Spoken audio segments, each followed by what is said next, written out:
Hey everybody, this is Rydo, and we're looking at Clue/Cluedo if you're outside of the United States, the classic mystery game.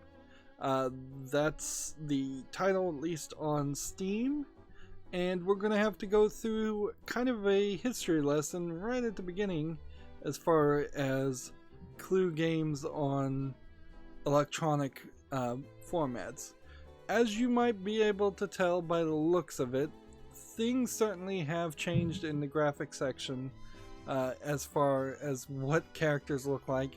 The names of characters have been redone.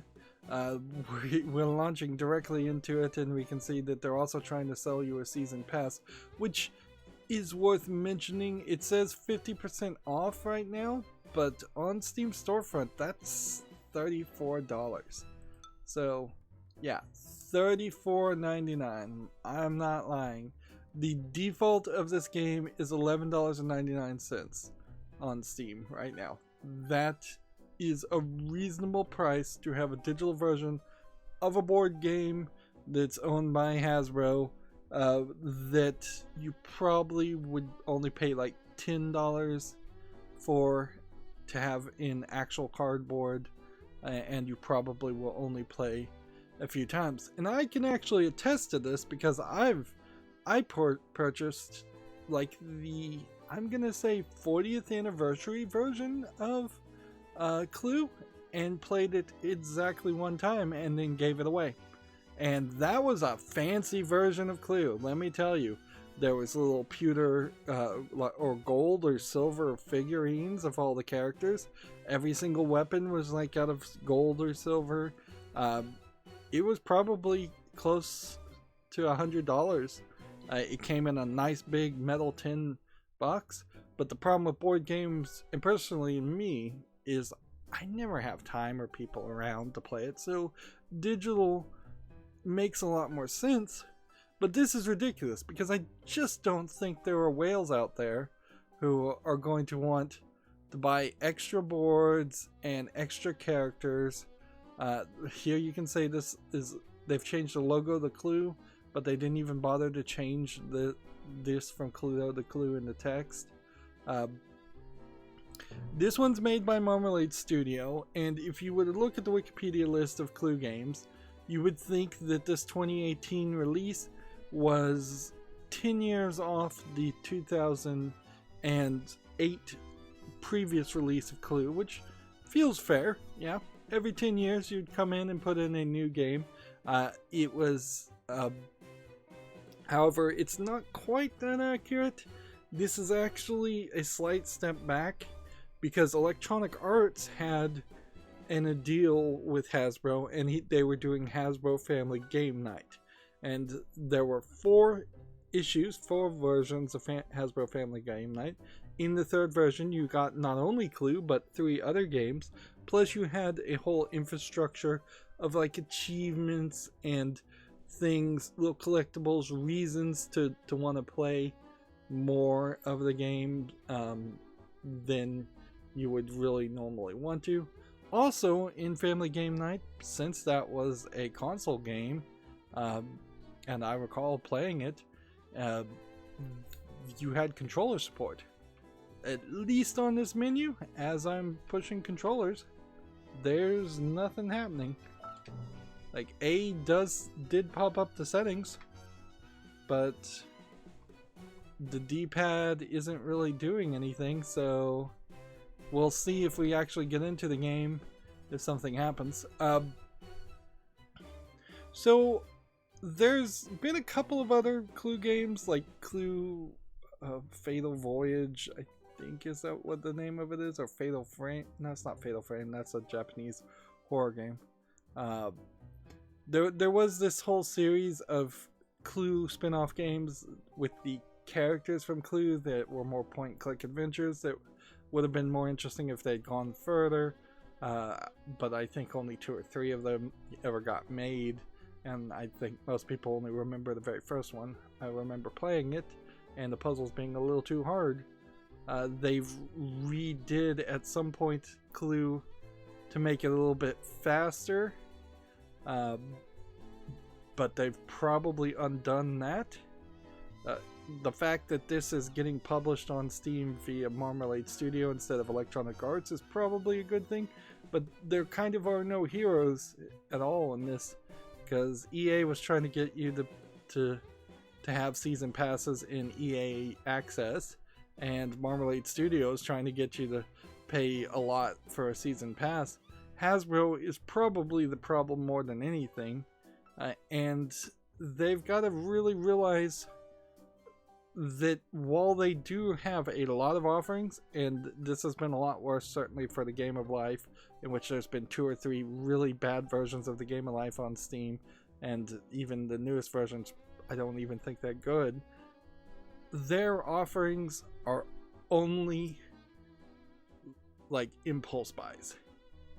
That's all a board game is going to be. It's going to be an impulse buy. It's going to be something a kid wants to play once, and then they're going to be bored with it. Even if you are a board game family, particularly in the modern day of the internet, in which you can get those better designed German style board games, nobody's going to play anything like Clue very, very often. Even if you are having a weekly family get together and playing this, you might get a year in which a very young kid loves to play Clue. I very well could have been that kid in my youth, but it's not gonna sell for $50. Only suckers, only whales are gonna be willing to pay that, particularly in the digital version. Also, you run into the problem here, and sorry that we haven't actually jumped into the game yet, but you run into the problem where digitally now it becomes slightly confusing why you would buy this on Steam instead of buying this on a cell phone, where playing online, playing against random people is a lot more reasonable. There's no Words with Friends type Clue that I've ever seen where you can take a turn and then wait a day and take another turn, so there'd have to be some rethinking of all of that. But there should be something like that. Steam at some point is going to have to bite the bullet and have its cell phone client sell cell phone games, and certainly Apple's not going to like that, and Android probably won't like that either.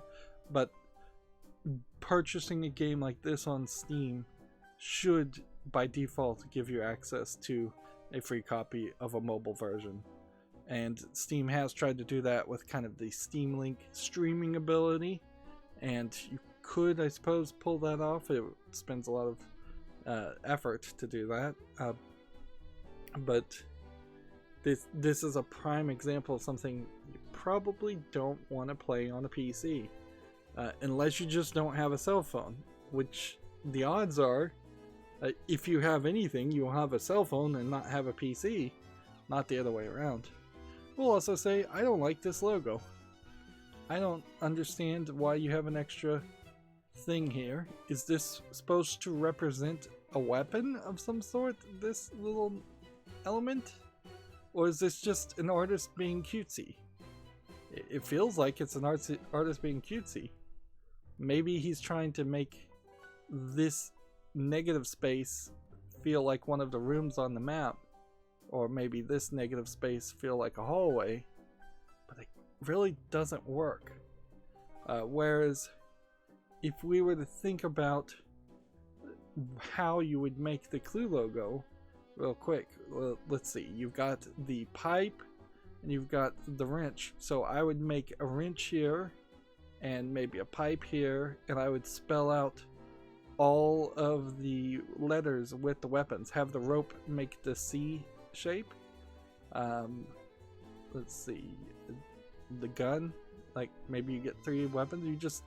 You don't want to get too busy with it, but I could certainly think of something a little bit better.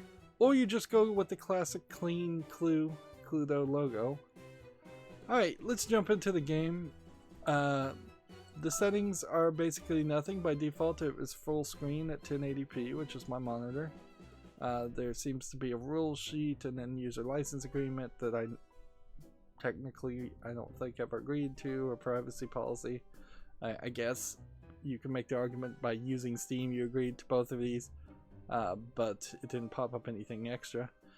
Just in setting up, the music was already annoying, so I've got it down a little bit more, and I've got it pretty low by default anyways, because I have it at like 10%, which is usually what I have to do for games,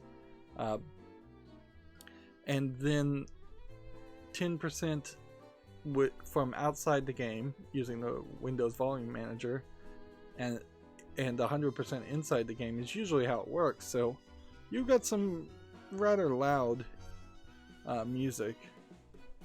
Let's see, there's little bits of information. What's interesting here is this question mark doesn't do anything, and you would have kind of hoped that that was help. So let's just look at the core rules for a brief second. I think most people know how to play Clue, and it's a pretty basic game, so there's not a ton of cheating or things that can go wrong. There's some multiplayer rules. Apparently there's a reveal option in multiplayer and a super suggests option, and a teleportation move ability. One of the things about Clue that slows it down as we jump into here is that you will you will play rather a long game because of the way movement is involved and introduced into the game, and it's kind of unnecessary. That's why one of the revisions of the game kind of got rid of it completely. But I also have to say, I don't understand redrawing the characters and renaming them and making them look younger, considering there was already Junior Clue out there where you play as kids and it's who stole the cookie from the cookie jar or something along that line. And so if you're trying to have people relate to potential murderers, it's kind of silly. I think you're getting so far from what Clue is, which is a parody of a 1940s, 1950s murder mystery movie, which of course most people aren't going to really relate to that, but that's the feeling that it has to have. That's the nostalgia that even people born in the 90s are going to have with it. So there really is no modernizing it. This is a Five Little Indians type story. I think I used that phrase right. I could be wrong. Where anybody can do it. A whodunit is probably a better phrase. So let's look here. You have the Tudor Mansion, and then you have to, I think, basically use the season pass to buy the rest. I don't think you can purchase these individually, nor would I really want to be nickel and dime. Let's just see what happens there. Alright, so if you want to play the classic mansion, it's another $4, but if you want the characters and the board, it's another $7. Or you can buy the season pass at a 50% off savings of purchasing each of these individually. That's what they mean by the 50% off, and that's some total BS there. So yeah, you can see here, if we went back and looked at the season pass a little bit better, you can see here is Mrs. White as being depicted even in a modern animation. This is still not really the way they've been depicted in the past. You're kind of in a weird space here though. If you're not gonna play this version of the game, then you would, let's just look here. Let's make sure everything is the same price. Yeah, it seems like everything is gonna be $6.99, which feels like a lot more. Nope. The Murder Express board is $7.99.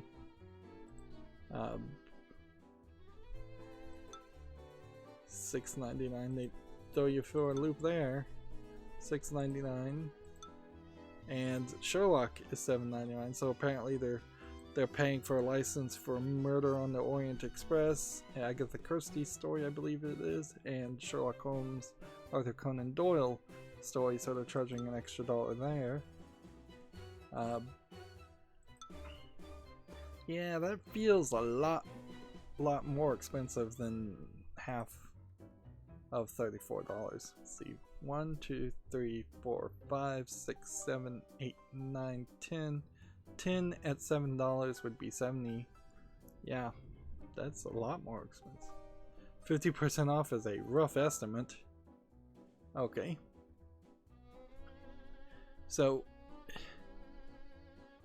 yeah, here we have Miss Scarlett in a, what I would argue is a new way of drawing the classic characters compared to Miss Scarlett in her new form, which there's not really much of a difference other than her hairstyle and the amount of cleavage she's showing.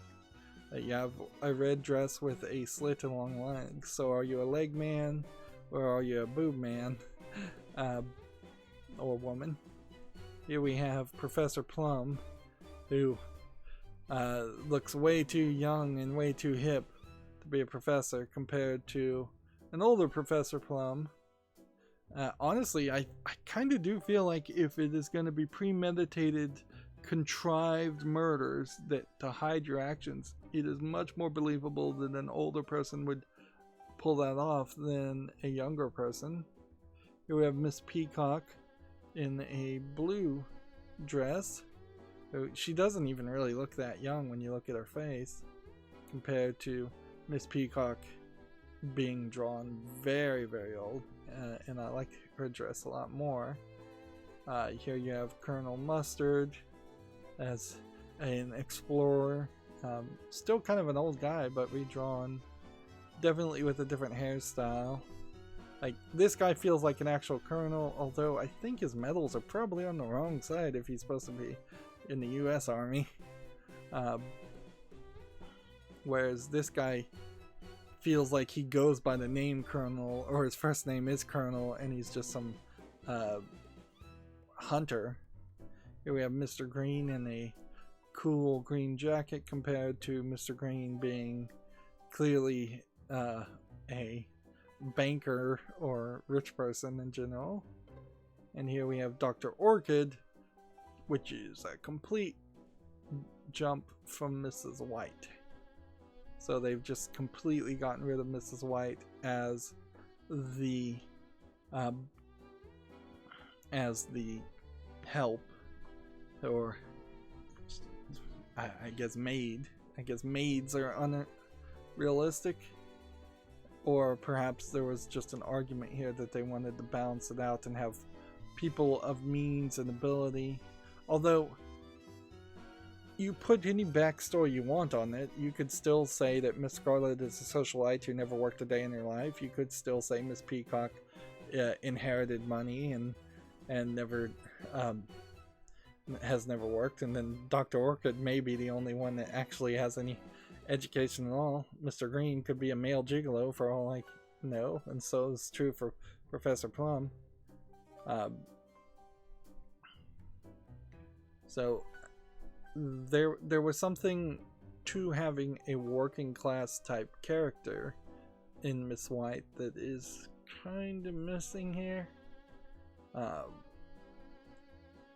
Let's see, if we go over to the other ones, we have the Internationals bundle, which is a Mrs. White, a Madame Rose, a Miss Peacock, a Inspector Gray, a Prince Azure, and a Monsieur Brunette.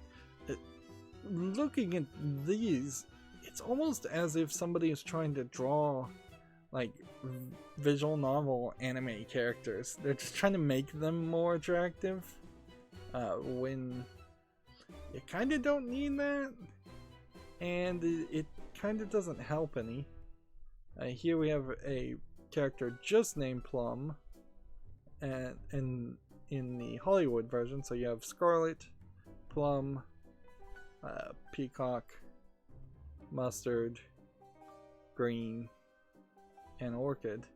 And I guess, yeah, so far that's the first instance of characters being darker skinned, and they went kind of hard on that too. It's 50-50.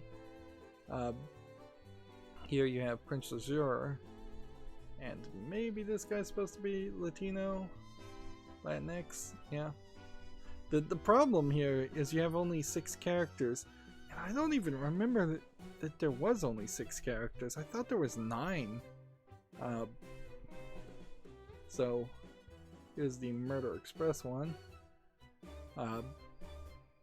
You only have, as it's being depicted here, 6 characters, and so you really can't cover the full rainbow of the orientations and skin colors and sexes and genders very easily. Here on Murder Express we have 2 working class people in green and mustard, and I guess Peacock also, which I guess that's the best orientation that way.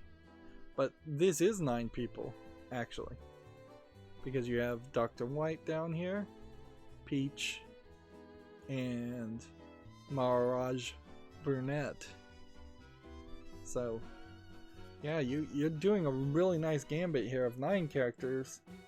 So why are there only 6 in the other games? Sherlock. Yeah, once these are set in different time frames, it starts to make a lot more sense. The problem with Sherlock, I can see immediately compared to Murder Express, is each of these characters really still just represent a color, and that's all they really need to represent. Whereas the Sherlock thing has Sherlock Holmes, so even before you start the game, if you're playing with kids, they're probably gonna fight on who plays as Sherlock Holmes, and maybe you can get another kid to play as Professor Moriarty, and then somebody's gonna have to be second fiddle as Dr. Watson, and then somebody's definitely gonna be third fiddle for Peach and Rusty and Irene Adler, who is that the lady that runs Sherlock's house, rents out his house to him. Everybody else is definitely third fiddle, including Irene Adler. Next you have Masquerade, which, okay, that makes sense. These all feel like little things though, not things that should be $4. You're paying nearly $1 for each one of these images, which is ridiculous. And the lack of generosity on Hasbro's account has been a consistent problem, and it does not lead to a lifelong happy customer, which is exactly what Hasbro is positioned to potentially want and potentially get. Is if Hasbro can get kids to love the name Hasbro and love things like Candyland and Snakes and Ladders and play them and then want to move on to the next games and never feel like they've been betrayed once in their life, that's great.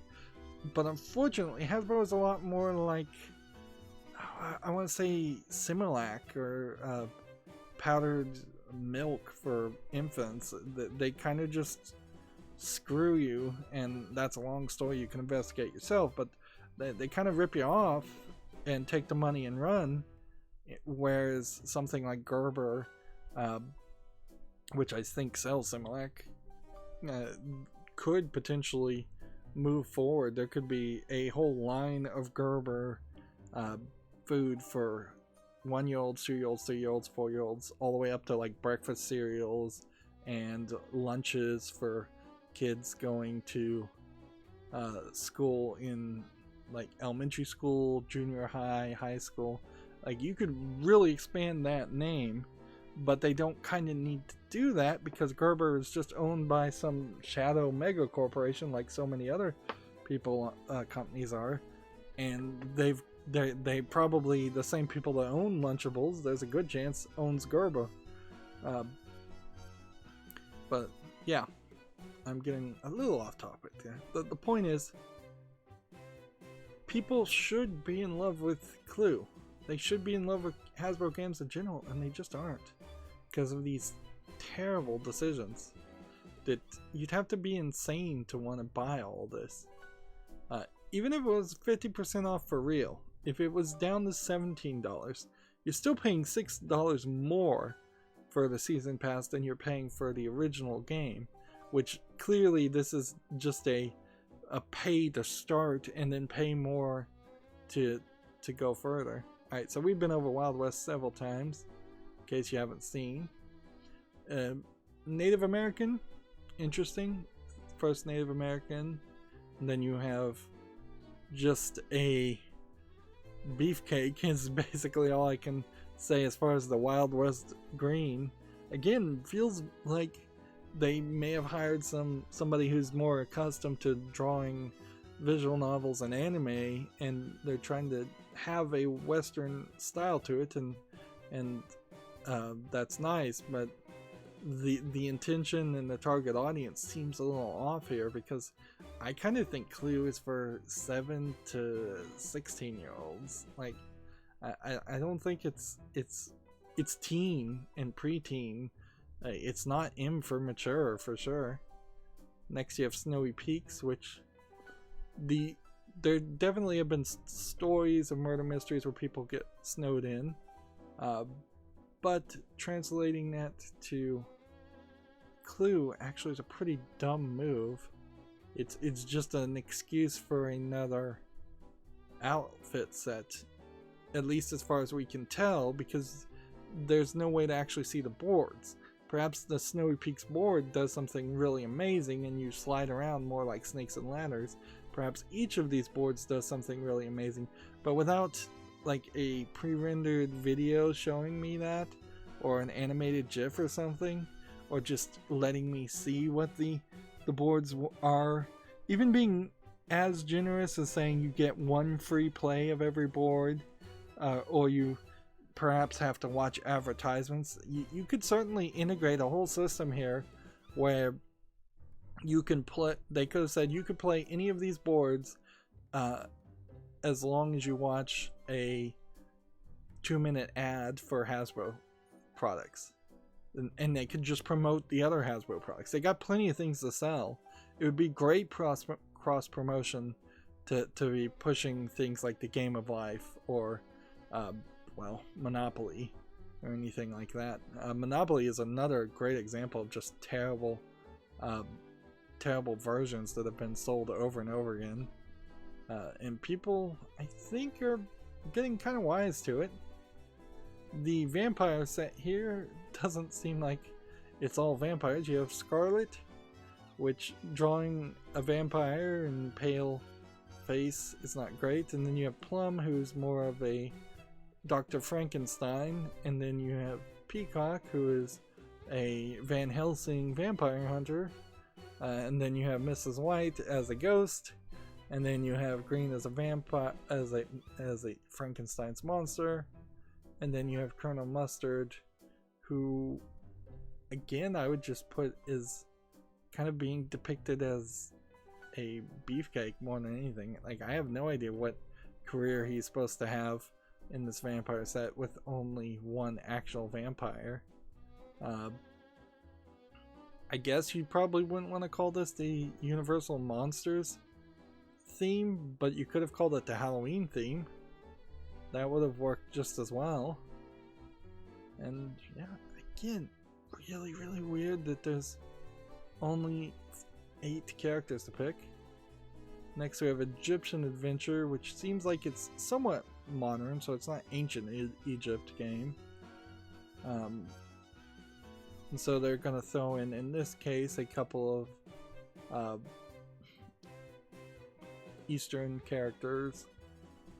One assumes Islamic characters. Although if you were to potentially be an expert at that, you might be able to look at like this headscarf and say, oh, that's from that tribe based on the colors and the way it's folded, where this lady might be from a different area, different tribe. And yeah, it is going to be, once you go down that route, somewhat of a clash, because it is going to be like British colonial rule of Egypt, which would be probably accurate for the time period that this story is set in, but also probably not doing the thing that they would want to do, which would be have a special version specifically for the Middle East to sell, something that people could relate into more. And it's not particularly great if you're selling a board that is just promoting hate of the ancient British colonial rule, as justified as it probably is. That's certainly not going to work very well, particularly when I imagine Hasbro is seen as much as a Western country, as a Western company, as much as any other company. So I doubt there are a ton of people in the Middle East that would want to play the Egyptian adventure. And so if it's not for that audience and it's for a Western audience, it's alright, but not really great. It would be better if they are trying to target the Middle Eastern world, which would be fine. If this was an ancient Egyptian collection of characters, there's certainly quite the history of ancient Egyptians killing people, so as much as any other society, so having a murder mystery in that time. Yeah, when we go back and look at this, well, let's look at the tropical mystery next, and then we'll cover what demographics I think these are probably targeting. So tropical mystery seems oddly even more modern than the Tudor version that they're giving you by default.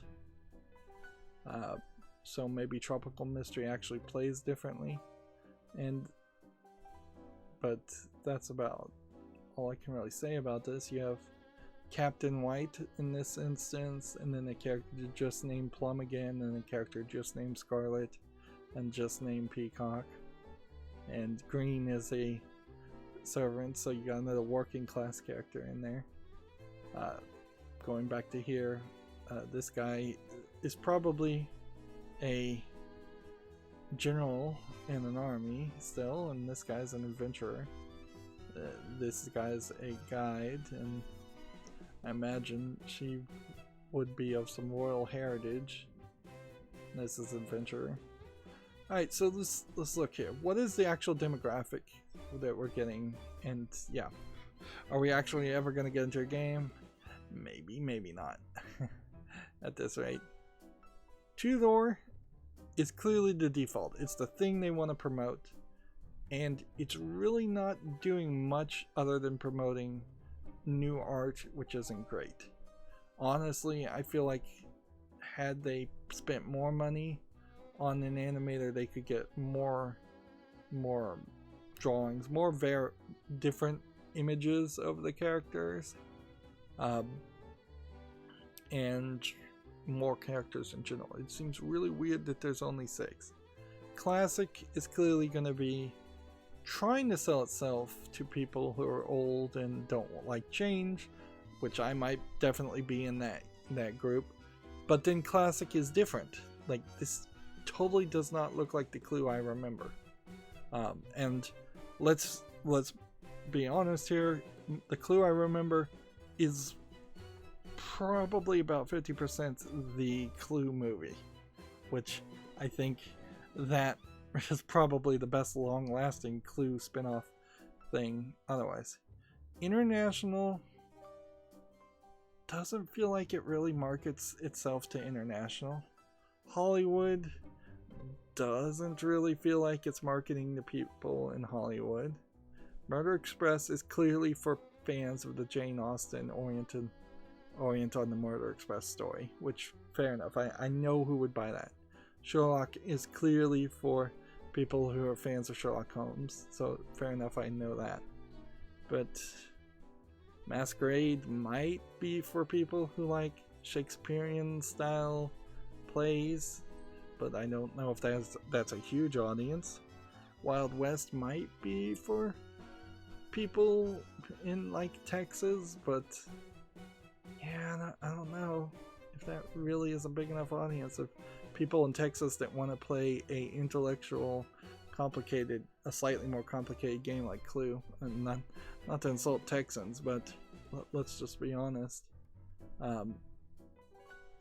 In all honesty, I imagine if you were going to target specific people in the United States and specific states and cities in the United States, what you would do is have all of those spin-offs games like they have in Monopoly, where there's so many different licensed versions of Monopoly for football teams, basketball teams, sports teams that already have an established brand, and they just do kind of a replace feature as far as the names and the characters. But I don't think any sports team wants to be affiliated with a murder game, and I don't think a city would specifically want to be affiliated with a murder game. In the same way, you could probably say Snowy Peaks is trying to target some of the more snowy northern states in the world. I won't limit that to the United States. And the vampire story, which really should just be called the monsters or Halloween story. Like, honestly, you call this Halloween or monsters, and then you could sell it around for all of the people who like Halloween. That'd make more sense. Tropical mystery, again, probably targeting people who are more on the coast. Egyptian adventure, I guess history buffs that enjoy those old type stories. I guess I have to select a character now. I haven't even thought of that. But I guess we'll go with Dr. Orchid. Let's see. I want to actually look. What's the balance of Miss White versus Dr. Orchid anyways? We've got it at 50% here. And then when you have both, and then they add Peach and a brunette on this one. Then they add Rusty and Peach on this one, and Irene Adler. I suppose it's supposed to be Mrs. White on that one, so that one wouldn't count. Here you have white and white. Double the whites on that one. The twins did it. That's actually an interesting addition. Here you have a character named Rose instead of Dr. Orchid or Miss White.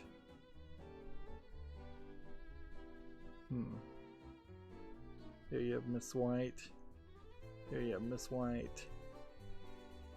And yeah, it seems like sometimes you lose Peacock. Then you have a character named Meadowbrook. Then you have Miss White. So there's more Miss Whites than there are Dr. Orchids. Anyways. Alright, so we're gonna play as Dr. Orchid. And what do we have over here? You drag this. Let me go ahead and see what moves on the controller.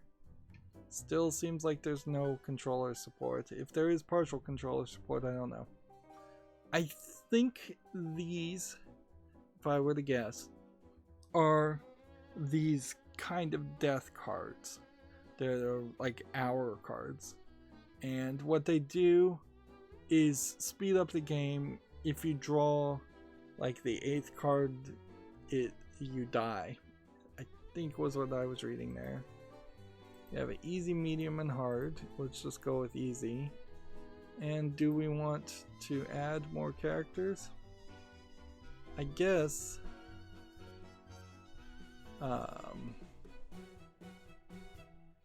you could do a whole copy and paste, but you can't have a full game of Dr. Orchids because I guess that would confuse things. Because of course we're going to get hints that say it was Dr. Orchid or it wasn't Dr. Orchid. So if we play a game with all Dr. Orchids, we would be breaking the rules. Can we play a full collection? You can with this collection, but you can't with like the Sherlock game. Seems kind of limiting, but maybe that was the way this goes. Let's start. It's been like 40 minutes. Sorry, apologies, but a lot to cover here. Now we've got some decent 3D graphics here, nothing to really write home about. You could pretty easily make an asset flip game and use a lot of pre-made assets to make the same building and same layout, but by keeping the graphics somewhat simpler and potentially making this in something like Unity, you could also port this over to an tablet and an iPad. Who killed Mr. Body? Spelled with 2 D's. To win the game, you must find out who killed with what and where. So, a random suspect, murder, and room card will be secretly added to the envelope.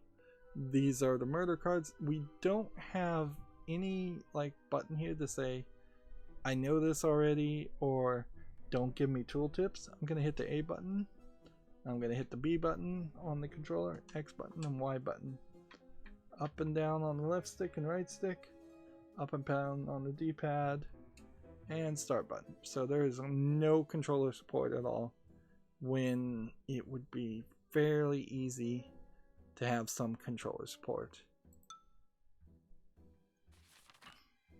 So the rest of the cards will be dealt out to solve the murder by discovering what cards the other players have. If no one has a card, it's in the envelope. So in case you didn't know how to play Clue, it's deductive reasoning in the fact that you find out pieces of information and remove them from your suspects list here. So Mr. Peacock suggests it was Colonel Mustard with the wrench in the dining room, and he got 1 card. Miss Peacock got 1 card from Plum to say no, that's not true, which I think, unless we click continue and see more cards being shown to Miss Peacock from some of the other players, that immediately makes this a super short game, because it means either Professor Plum has the Colonel Mustard, the wrench, and the dining room, and he only has to show 1 card to her, or 2 out of these 3, we don't know which, are right, which that would be some insanity. Now this game has by default automatically marked off some things, so we don't even have to do that. But then there's also a rule here we have to ask ourselves. Is it possible that Peacock, who's in blue here, would suggest something? Is there a rule here where she has to suggest something she doesn't have, or can she suggest something that she does have just to throw people off? Because that changes things. I don't know if I'm supposed to click anything here to indicate anything. Like, you have 1, 2, 3, 4, 5 question mark, exclamation point, backspace, and check, and X. So X, I guess, is negative, check is positive, backspace is undo.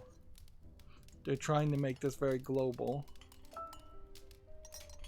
So is anybody else going to show a card? No. So now, here's the weird part, is you roll the dice, and then there are squares you have to do. So now Plum suggests it was Professor Plum with the revolver in the ballroom. And he's shown 3 cards from him. And did Green also show a card?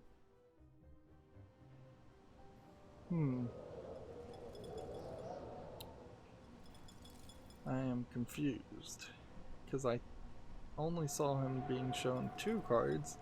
It feels like there should be a couple more sentences if they're just gonna walk us through this, really.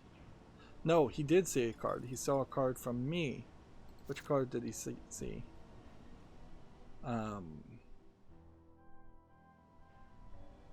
Wait a minute. No.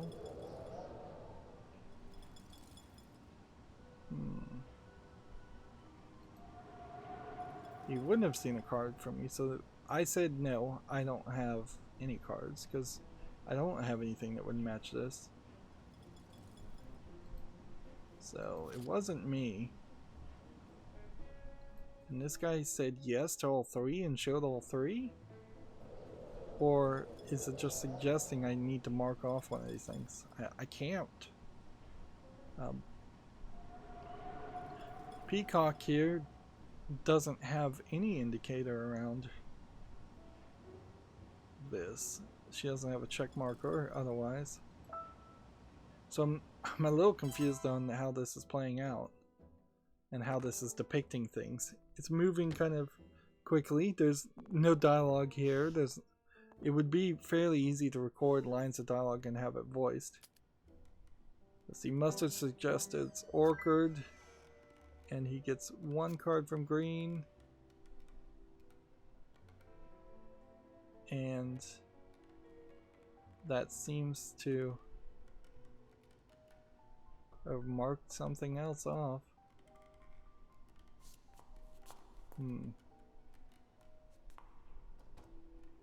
Yeah, I'm not. It's been a very, very long time since I played Clue, so I'm not following this. And we needed a tutorial level here just to kind of refresh my mind.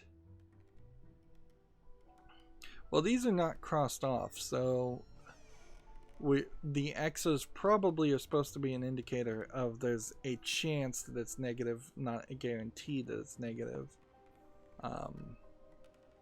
And it will come up as my turn at some point. I don't think you play in any color order or anything like that, so there was a spinner to decide who went first, which actually, if you get a spinner in a cardboard version of a game that also has dice, that's kind of a waste of money to create a separate cardboard spinner. Not that cardboard's expensive, and frankly making it as fancy and nice as possible is a good move, but I imagine the other characters did just roll dice to get the order that they're going to play in. Whenever a player makes a suggestion involving your character, you move to the room in question. I remember that. Now that you've reminded me. Here you can see the tokens themselves look terrible. So it says click to roll the dice and move through the mansion. So, I mean, you're probably not going to be able to determine where you want to go until you know how far you can move. Unless you're just some kind of expert cheater at dice. And digitally, I don't know how you're going to cheat at dice, so just roll. And that gave me 6 steps. And click on a valid room to enter to make a suggestion. Eliminate suspects, weapons, and rooms until you've solved the murder. So the one mistake here, there's actually not a ton of mistakes other than just not paying attention and not being good at deductive reasoning that you can make in Clue. But the one thing to make a mistake would be to click one of these boxes outside of a room because then you wouldn't be able to make a suggestion. So ideally, since we've got kind of nothing better to do, you want to position yourself so that you can move in a kind of circular motion around the building, I guess. Although often there's a secret passage from like the study that would get you to the other side anyways, so it should be fairly easy to move around anyways. But I'm gonna go with dining room, so click that, and you can see this hideous just pink plastic token. Make a suggestion involving any suspect or weapon in the current room. So if the next player has any of those cards, they must secretly show one of them to you. If they can't help, the question passes clockwise until someone can show you a card. So you only get one card. Alright. You also don't get to pick the location. You have to be in the location to make the accusation, which is reality breaking silliness. Like, imagine if a policeman could only accuse you if he was standing in the room that the murder happened and was given very little response or evidence otherwise if he happened to be in the wrong room. Alright, so what we need to do, as it were, is we need to find something new that somebody else doesn't know. So we want to go with either Mustard or Scarlet, so we might as well just take Mustard. And I feel like Mustard was already accused, so let's go with Scarlet. You suggest it was Miss Scarlett with... I'm gonna go with the wrench because I don't think anybody said anything about the wrench. And we'll make that suggestion. So we suggest it was Miss Scarlett with the wrench in the dining room. And see, yep. You're paying quite a lot for very little animation here. And probably 2 or 3 pieces of music that don't sound terrible. So the next character on this side is going to show me one card. So we now know it's not Miss Scarlett. Okay. And we also know that Miss Scarlett had Miss Scarlett. So that's a check mark, and we now understand that the X marks means we know that these characters don't have these things if they passed. Alright, so there's an extra level of complexity here that could be easily overlooked. Let me see if I can explain this, because I don't think I even understood this myself. I don't recall the game being played this way, where you went around in a circle and asked each person individually if they had something to show. I recall when you played Clue, if you had multiple cards of what was being suggested, you only had to show one. But if you only had 1 or 2 of those cards, you definitely had to show it. So had I made a suggestion the way I remember playing it, I would have said Scarlet with the wrench in the dining room, and potentially Miss Scarlet would have given me the Scarlet card, Mr. Green would have given me the wrench card, and Peacock may have given me the dining room card, and I would have gotten 3 bits of information. They've changed it in a way, or I was playing by some kind of custom rules that they've changed it now where it makes the game a lot longer than it potentially needs to be. Notes are automatically added to the clue sheet to show what you've learned after making a suggestion. Well, thank you for telling me that.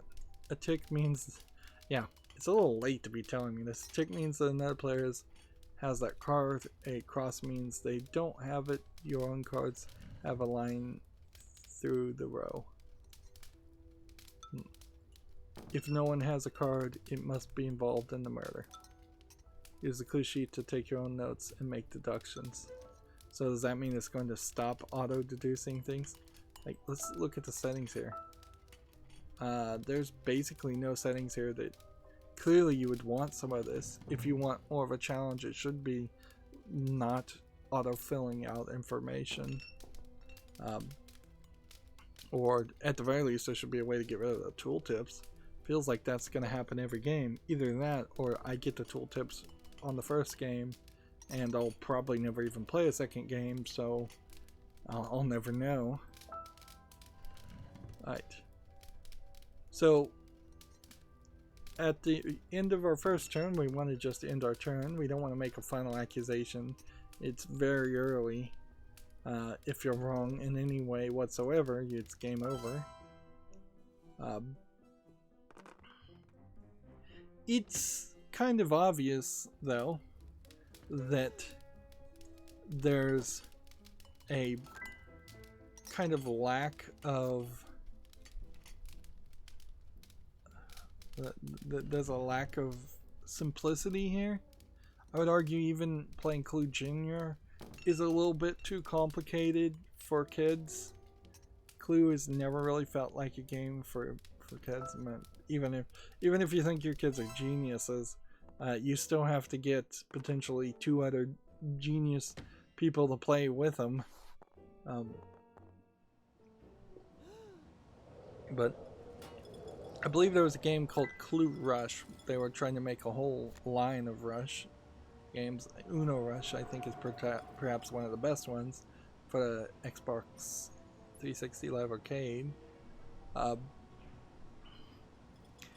But yeah, Clue does kind of need something to speed it up. Not rolling the dice and just being able to move to any building is a great house rule that's not here, not available. There's a complete lack of house rules.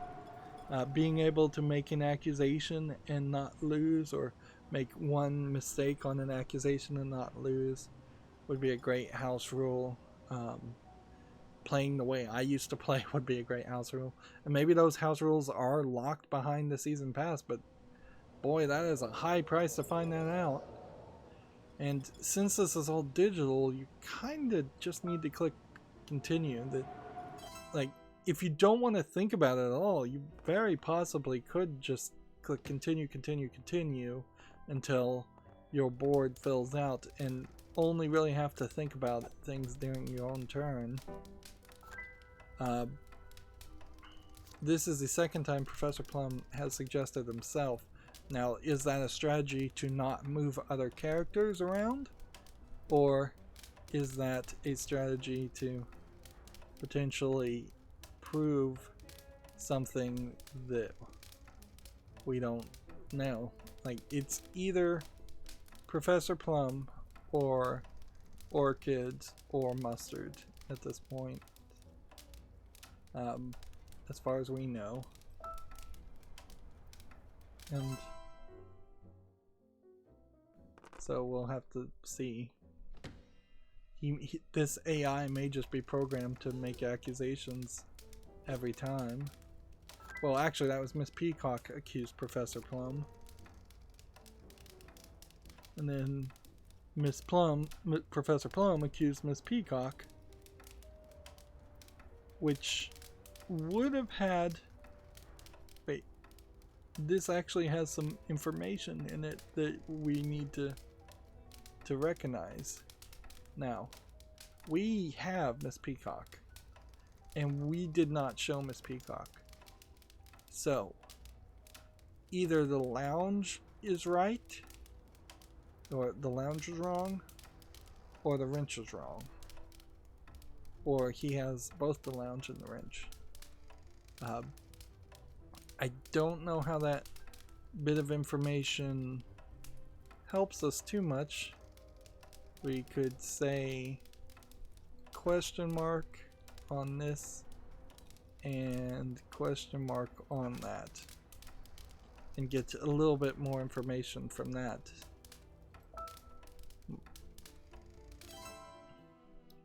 But that little bit of information is probably not going to help us too much.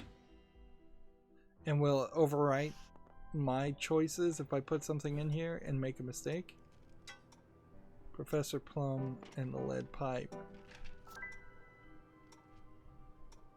And so several people didn't have Professor Plum or the lead pipe or the library. Miss Peacock had something. So either Professor Plum has the Professor Plum card and is, well, no, either Miss Peacock has the Professor Plum card and she's lying and suggesting Professor Plum, or we kind of know that it's Professor Plum. So if I went to the kitchen and made a suggestion suggesting Professor Plum and perhaps the lead pipe, that would be about the best move to make this next turn.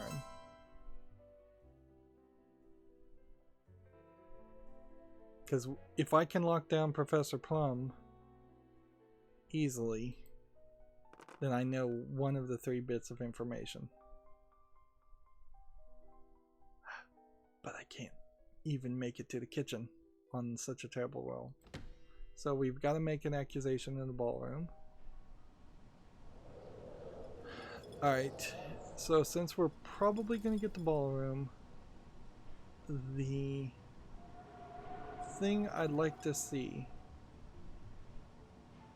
is the wrench. And the reason why I'm going to take the wrench is because Colonel Mustard is at the very end here. So if he does have the wrench, I've got him. If not, I know it's the lounge. And that's crazy to say, but I think that's right. And then let's just do Colonel Mustard himself, because nobody's even asked that question. So Colonel Mustard with the wrench in the ballroom is what I'm going to suggest. If I'm have a decent chance. Wait, let me ask this. Can I say Miss Peacock? Yes, I can lie here. I already know Peacock is not listed, so I know I won't get that. So we're either going to get the ballroom or we're going to get a important bit of information. So she's got something. It's got to be the ballroom or the wrench. It's the wrench. Okay. Which tells me the wrench is not listed here. Which tells me I think we've got the lounge. Don't we? Yeah. The lounge, I believe, is eliminated. Or there was some lying here. So I'm going to put this as a check mark. But see how these X's are bigger? So they're not so sure I'm right on that one. We're going to have to risk it.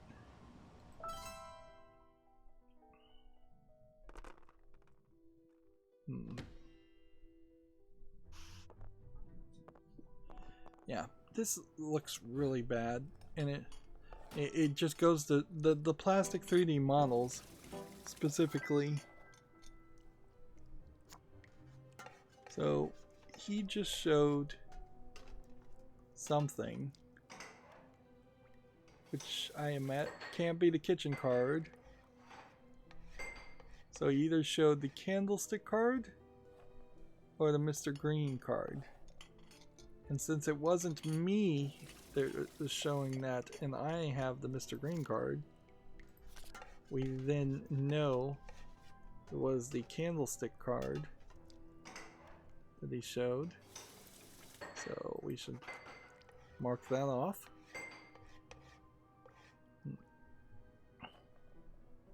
So yeah, we're getting there. We're between Mustard, Orchid, and Plum. I think it's probably Plum. We need to figure out the location, which is still plenty of rooms. A lot more rooms than weapons even. I feel like there were more weapons at some point. Feels like they've just kind of streamlined the whole game by removing options. Ah, but I hate these colors. And I guess maybe it makes sense that they're brightly colored pieces, but like I would have much preferred some 3D models of characters slightly moving. There's even a technology that's pretty nice now called Live 2D that's used in a few games. The live visual novels are using it.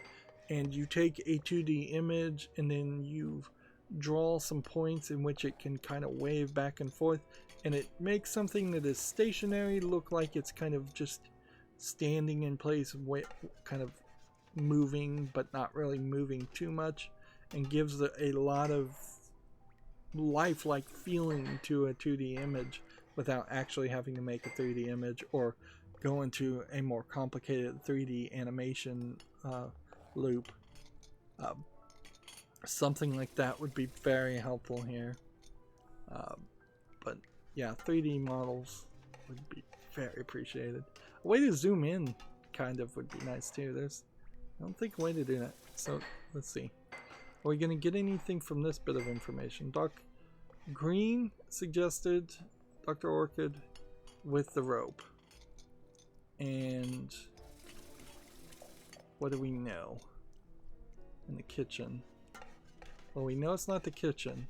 So Plum either gave the rope or the Dr. Orchid card. So one of those exists. Or he has both. But we know it wasn't the kitchen card.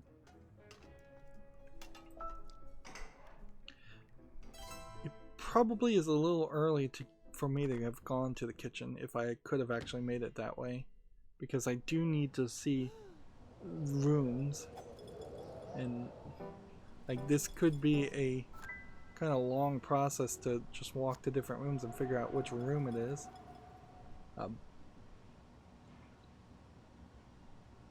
Yeah. Okay, what did he get? Peacock suggested, she has a question mark, the ballroom with the dagger. The dagger's still in play, and Scarlett's not in play. And the ballroom is something we know she doesn't have already, somehow. So she either got shown, well, Scarlett either has the ballroom or the dagger. I guess is the thing to take from this. Or Scarlett showed the Scarlet card and potentially nobody has that. Yeah, I think this move actually is useless to me. I don't think it gives me any information. Scarlett probably showed the Scarlet card.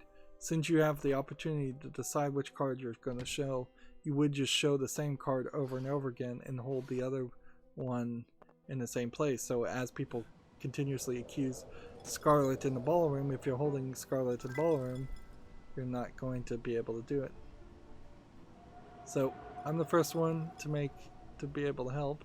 And see here, I do get a choice if I had multiple choices. You would probably ruin the game of Clue if it wasn't secretly showing the cards to the player. If instead you just put it face up and showed everybody. That probably wouldn't work very well. That'd be a very accelerated, just everybody is going to figure it out at the exact same time type game. And I guess that is one way in which you could cheat playing real world paper cardboard Clue, is by simply looking at other people as looking over at their cards and cheating that way. Okay. Mustard suggests Professor Plum with the rope in the billiard room. It may very well be the billiard room. Or maybe the rope. Is it? Are we still, as far as Professor Plum?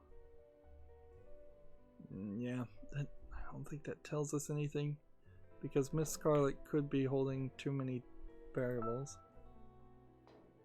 The rooms in the corners have secret passages to the rooms on the opposite side of the mansion.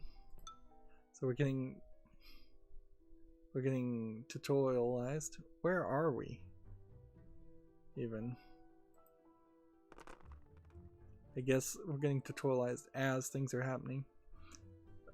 This doesn't feel like this is a tutorial version of the game. Okay. See, if I make an accusation in the kitchen, that would eliminate something, but I'm not to that point. I need to go to the study, because we've seen nothing as far as an accusation in the study. So if I were, for instance, to say, I want to see Miss Scarlett in the study with the candlestick. This is a little premature. Let's not do that. Let's do Colonel Mustard with the dagger in the study. If we end up getting the study from that, that'll be helpful. Instead, we got Colonel Mustard, which leaves us down to 2 people. This is going to be a shorter game than you might think. And if it gets a little risky, I guess I could just make a final accusation. But I don't know. As we're approaching the second half of this game, I do have to start thinking about, will this be a quick look style spotlight episodes, or will we try to play multiple games here? What's the value as a YouTube content creator and video game critic for me to try and play multiple games if I'm not willing to buy the season pass, which I definitely am not, to play other boards? I think my opinion is pretty quickly solidifying here, that this probably will be the only game we play. So we're still trying to get the dagger, which we now know, we now know it's the dagger. It's gotta be the dagger, doesn't it? There's XXX on everything. Okay. So we actually know it's Miss Orchid too.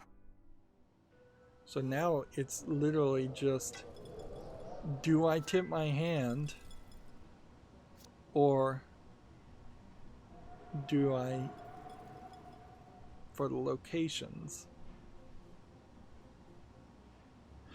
Yeah, we don't want to tip our hand too badly here, but we are very close to making an accusation. We need to go to the conservatory or the dining room and make an accusation against something that we already know people. We've got to do it this way, don't we? Orchid with the rope.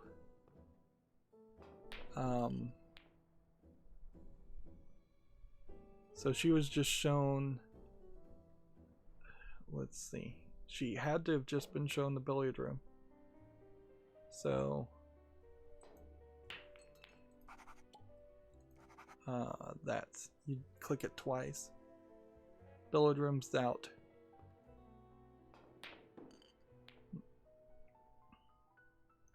Well, wait a minute, because she also could have been just shown the rope. So that doesn't tell us anything. That would have been a mistake. Yeah. The only thing we know there is it wasn't Orchid that was shown.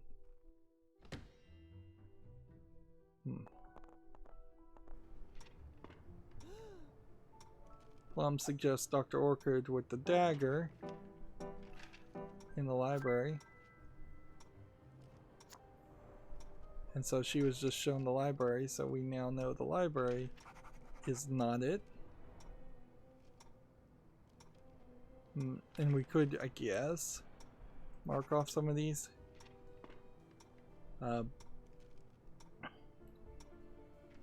Unless I've made a mistake here and this question mark was wrong. But no, because I was doing a simple elimination here. So it kind of doesn't matter. I could just have left it on the question mark. Because, see, you know, bad record keeping, certainly you can't indicate when you mark things and have a absolute perfect memory of who accused or suggested what. By the way, they've changed it from accusation to suggestion, trying to, I guess, make it more family friendly, which I guess is fine. But I guess they still use the word accused in the final accusation. Right.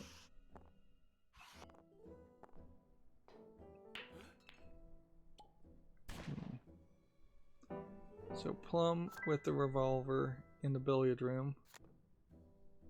So he's either seeing the billiard room or he's seeing the revolver. There's not a lot to take from that. Not that it matters.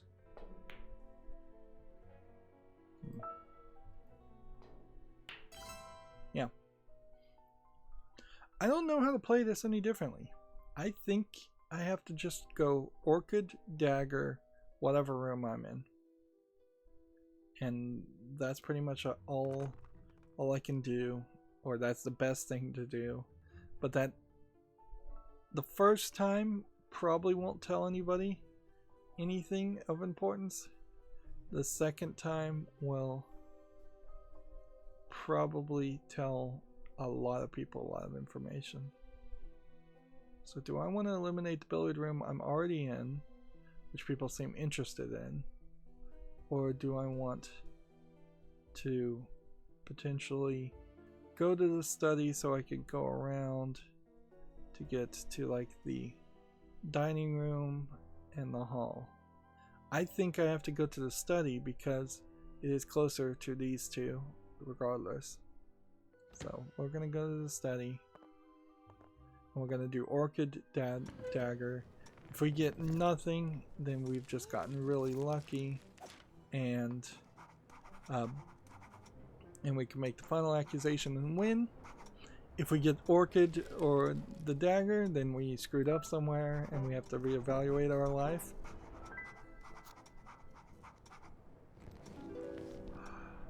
We screwed up somewhere.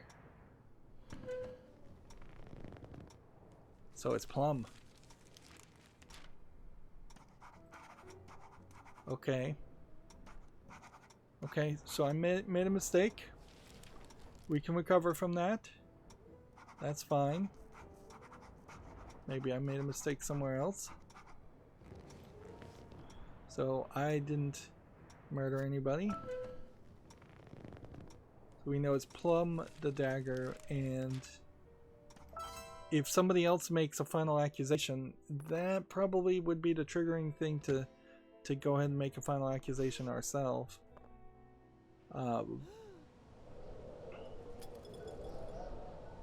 Orchid with the revolver in the ballroom. Yeah, the game is weird in its rules. There's kind of no logic to it. There's no reason why your piece would be dragged to the location if you're suggested. There's no reason why you're walking around the board.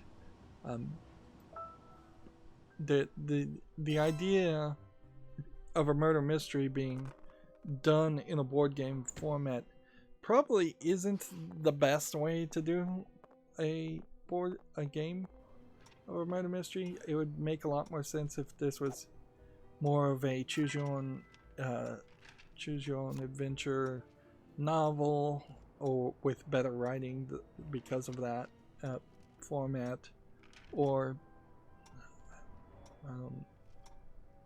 You could pretty much play Clue just as a card game, just without the board and all. Hand out more cards and more variety of weapons and locations, and then it's basically just go fish at that point. So let's see, green suggests Colonel Mustard with the dagger in the library, and he got something from Peacock, which probably was the library card, because we already know that, so I don't think that's any new information for us.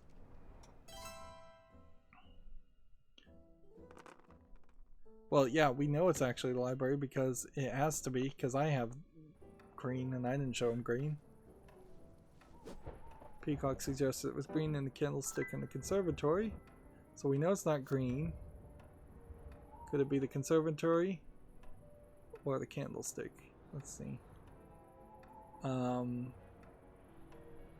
Mustard showed the candlestick. That's a little bit of information, but it's not, I think, useful information at this point. Like, you're getting into this later half of the game where you're going to get more bits of information, but it doesn't matter because we shortcutted that and we already know 2 of the 3 solutions, and it would be a somewhat educated guess.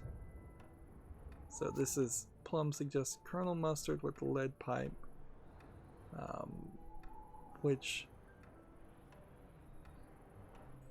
then Peacock showed either the lead pipe or the conservatory. So I guess we can mark those off. So if I went to the conservatory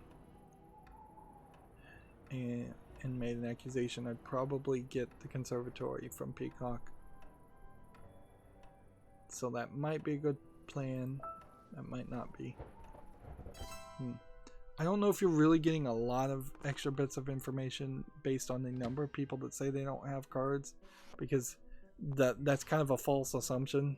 Like, I could make a suggestion and then all of the other players except for the last one, Colonel Mustard, could have all 3 of the cards and just show one of them to me. So now they're suggesting Mustard with the dagger in the ballroom, and Miss Peacock either showed Colonel Mustard, which she doesn't have, or she showed the ballroom. So she has to have the ballroom. So we're going to put a check there and eliminate the ballroom. That gets us down to conservatory, dining hall, and dining room, and hall and study. We still a lot of options here. They've been almost purposely avoiding certain rooms, and that really is, I think, more along the realm of this. They've got to set. I don't feel like the original layout for Clue, you could roll a double 6 and reach any place you wanted, but I guess maybe they redid it so you could. So if I go to the dining room here and I accuse Plum with the dagger, I'm gonna get a bit of information that basically nobody else has.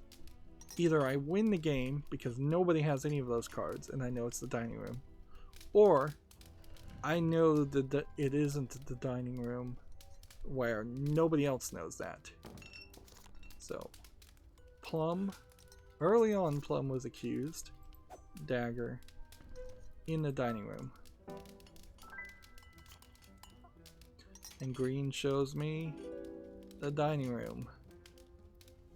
So I should be now really far ahead as far as the information I know.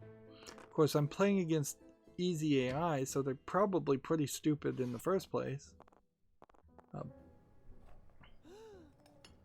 It is totally not beyond the realm of reasonableness that instead of the plastic tokens, though, that you would just see a 3D model from the top of the characters walking, and then like Miss Scarlett would have a kind of seductive, interesting cadence and walking style, and Mustard would have more of an upright marching style. You could put some real personality and some sound effects in there, add a little bit more polish to this, other than just kind of sound effects in the background based on what room you're in, and card shuffling sounds which don't even make sense because, except for at the beginning of the game in Cluedo, you don't even shuffle your cards. So yeah, this one was Peacock with the lead pipe in the kitchen, but you can lie, so we know she wasn't. No, Scarlett was asking about this. So Scarlett either was shown the lead pipe or the kitchen or Miss Peacock. But I have Miss Peacock, and I didn't show her. So we know now that she was either, and I have the kitchen too. Wow, I'm just getting all the bits of information. So she had to have shown her the lead pipe, which doesn't really help us any, but whatever. Like, we already know it's the dagger, we already know it's Plum. So we're gonna start giving away the fact that we know that, unless we just want to run a fake accusation here. We could. Do we know who had any of these other cards? We could accuse Orchid or Mustard instead, and then that would guarantee it. If the other three have a card, we would know. But then if Plum has both the location that we're looking for and Orchid or Mustard, he'll just show us Orchid and Mustard and we'll just never know. I don't think want people to know about. See, you don't get that bit of information, so I think we probably want to show green because we've shown green before. Where I don't think we've shown kitchen before. Yeah. Your best bet is still to just always accuse Plum and Dagger. So Plum, rope, and kitchen. Right. And does that mean, well, it doesn't mean anything because we already know it's the dagger, not the rope, and we already know it's not the kitchen, and we already know it is Plum, so that suggestion in particular didn't help us one bit. You know, even if there was like a fading from the plastic piece into a real person and then the real person fading back into the plastic piece, that would be appreciated. So somebody here, Professor Plum, just made the exact same accusation that I did. So he is now on the same page as me, and he kind of plays before me. So I have to get that advantage back if I want to win this, which the odds aren't great. Like, Clue is really not a strategy game as much as you would think. It's a deductive logic game, but bad dice rolls or just bad positioning and being in the wrong order would potentially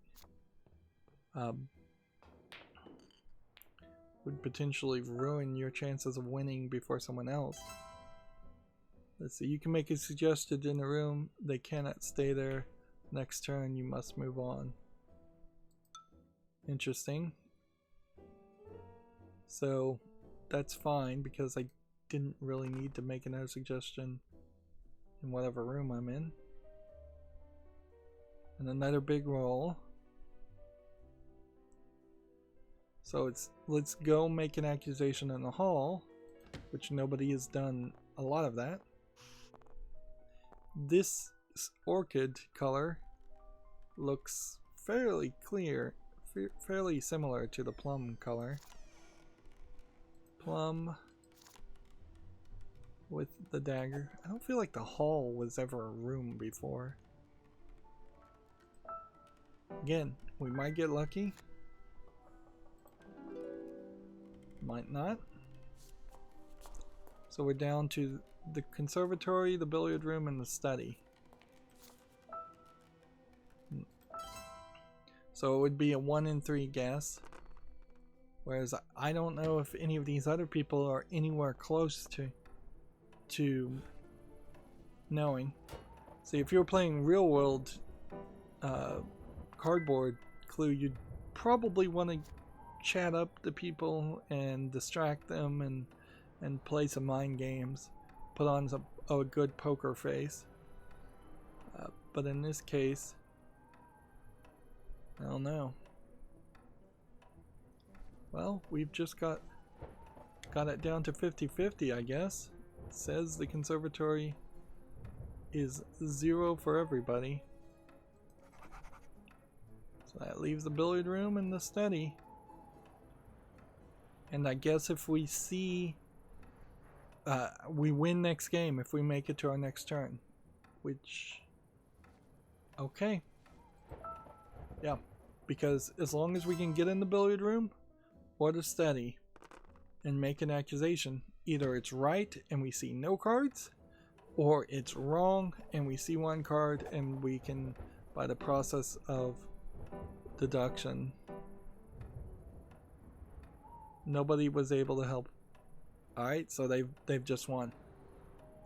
We know it's Professor Plum with the dagger in the conservatory.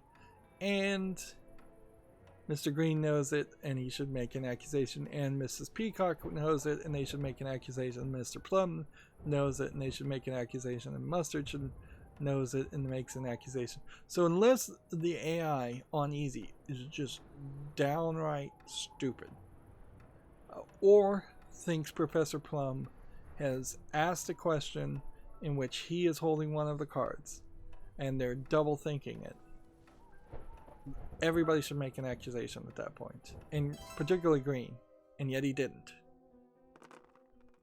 That's really dumb.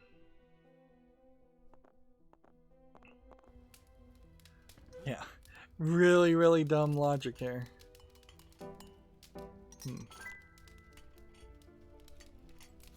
Like, it kind of makes sense that the other people wouldn't make an accusation. It makes no sense that Mr. Green wouldn't have made an accusation. That they're just giving you a chance to win because they want to be kind.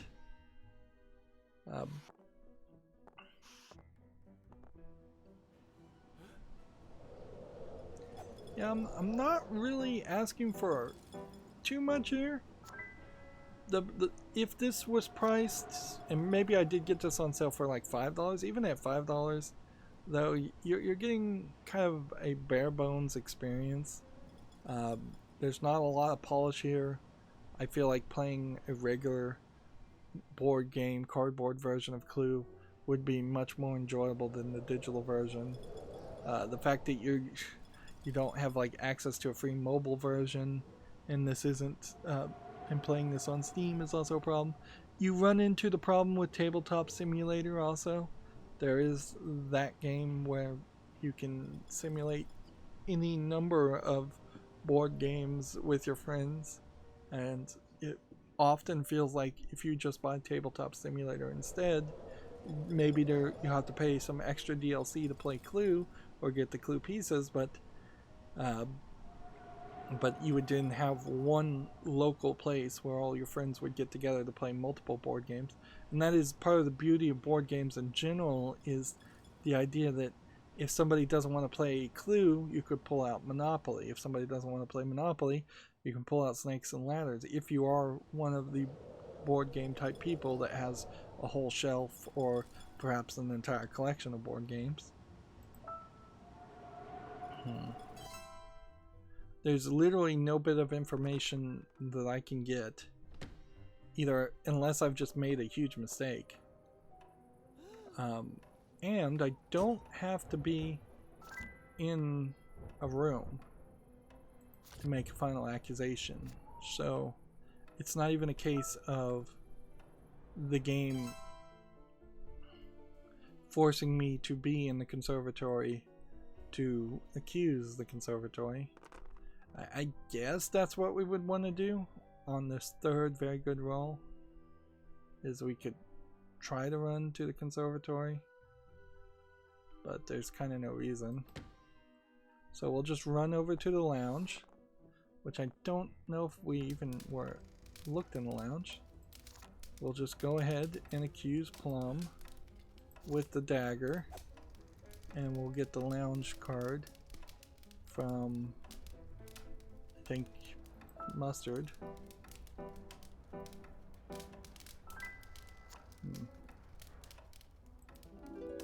Yep. And yeah, final accusation.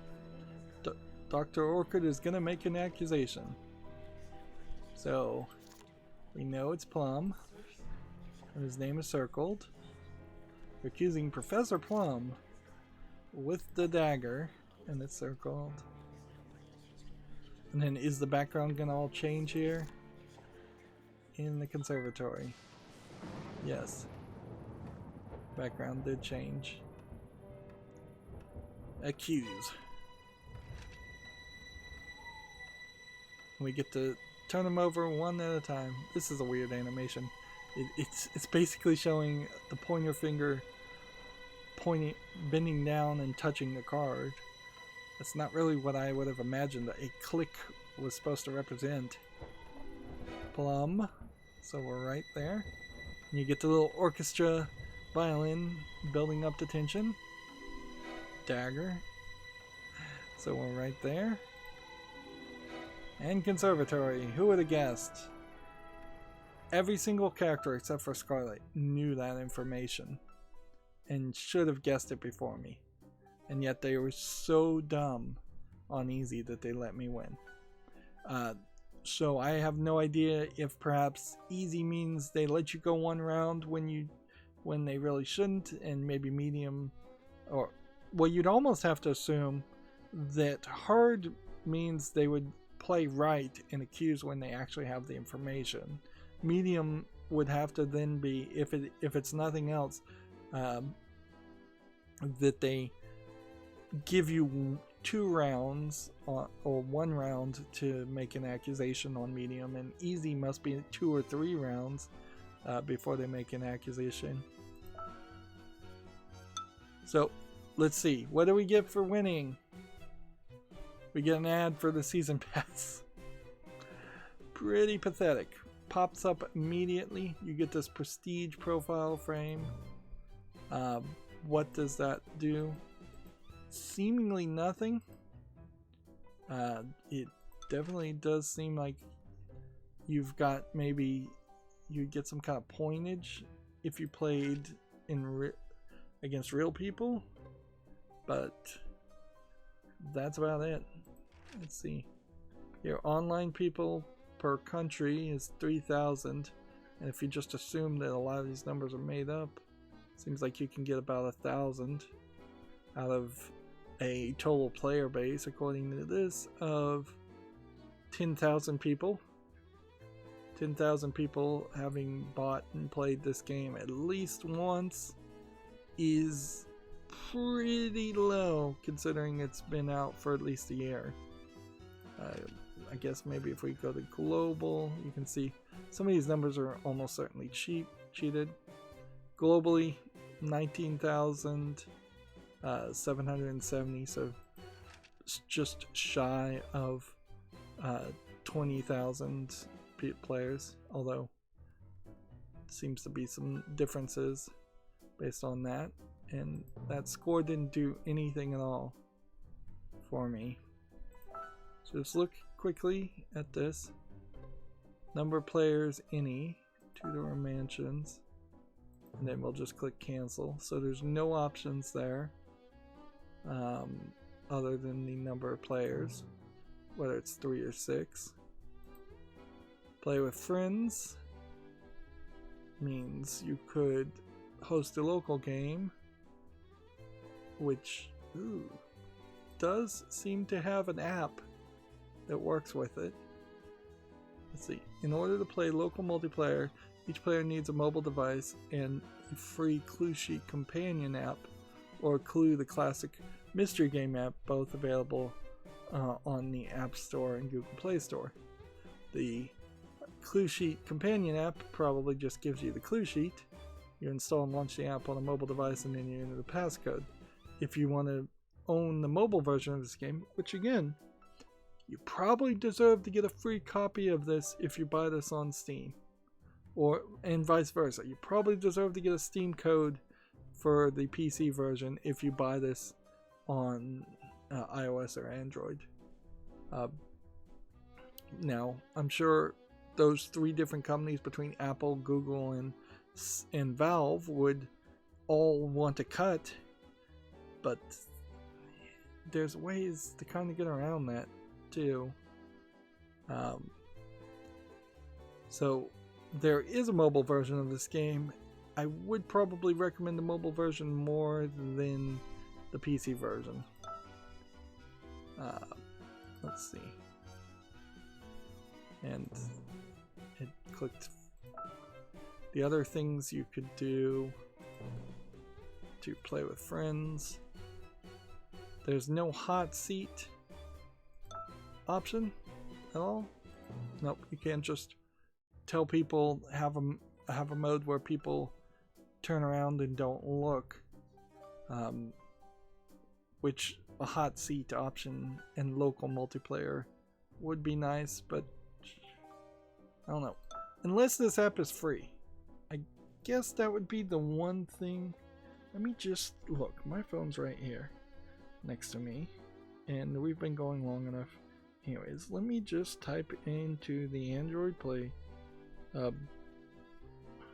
into it. Let's see. Clue the movie is $2.99 if you want to watch it on Android. There you go. No. So if you want it on a cell phone, it is $3.99. With the first review being 2 stars, saying at least half the time I can't get the thing to connect. And there's another review that's 3 stars out of 5 that says, great game, but the add-on extra location and characters are too pricey. You get the classic experience without these, but even though, blah blah blah. So yeah, it is rated 4.4 stars out of 5 with in-app purchases starting at $3.99. You are way better suited to buy the mobile version because it's $11 for the Steam version and you're not getting anything extra. Then if you wanted to host an online game and make a custom game, that's kind of it. Like, you're not given any options or anything like that. Let's see. Go to the lobby and you can change the difficulty on people who would join your game, which doesn't make any sense unless these are AI that will fill in. So I guess maybe you have to play a 6-character game in this format. Did it say that? Let's see. Yeah, it doesn't really say that, but it seems like it is going to fill it in regardless of whether you like it or not. So yeah, unfortunately, a lot of these board games just aren't worth what they charge. I would much prefer and much better suggest getting the cell phone version than the Steam version of this. Save yourself a considerable amount of money just to get the original thing. There's a complete lack of polish here, and it doesn't feel like in the year that this has come out that it's going to get any more polish or get any more add-ons or elements. If there are any new things added, it is going to be added through the season pass and that terrible DLC concept. If this was an ad-supported game that was less than $5, it would work way better. If I just had to watch like a 2-minute ad to unlock a new board, that would be very, very generous.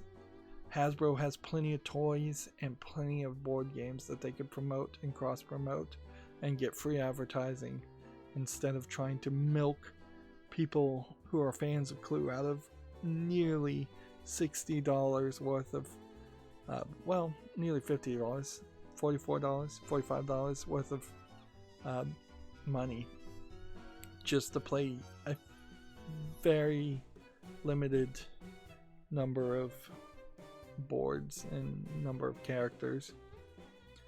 Yeah, it really just falls down as too expensive, and almost certainly as a video game critic there's kind of nothing more for me to do here. It's really weird that this isn't clicking anything or popping up anything. Maybe this would bring something up on Steam, and if the Steam overlay was enabled, but I'm not seeing an image here or my default Steam image. I'm not seeing any scores here, so maybe you get all that after your first online play game, which they probably should have just told me to play online by default instead of playing single player. And there's no tutorial mode here. There's no achievements in this game. Very surprising.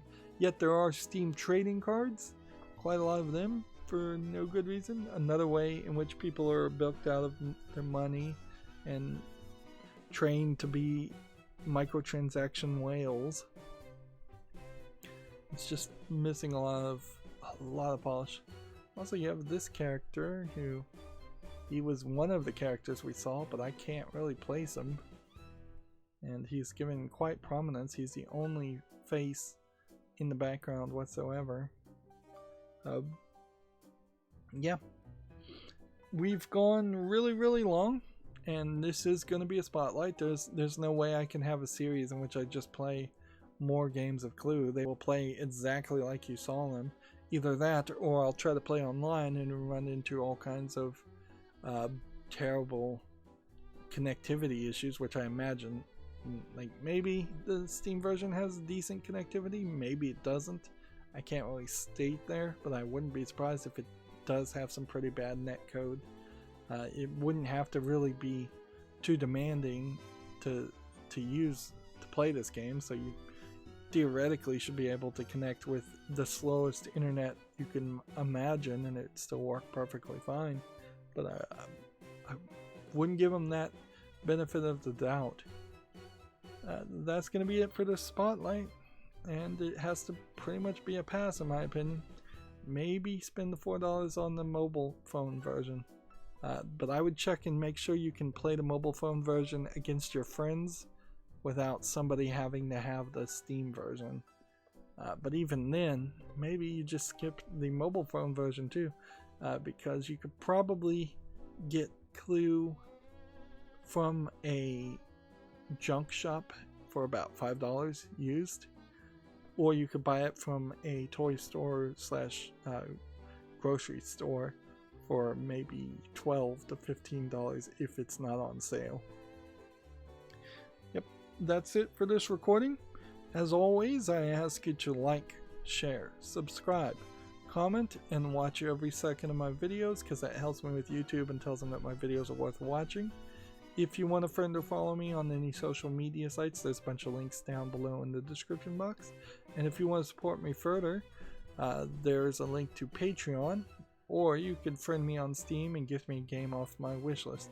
I wouldn't even dare to suggest, though, gifting like the season pass of Clue to me. Although I'd like to own it and show it off, it is so ridiculously expensive. It would be a waste of money even if I got it for free to ask for. There's plenty of other games on my wish list and plenty of other games on Steam that are way more worth the money than this is. Thank you for watching. Have a good evening.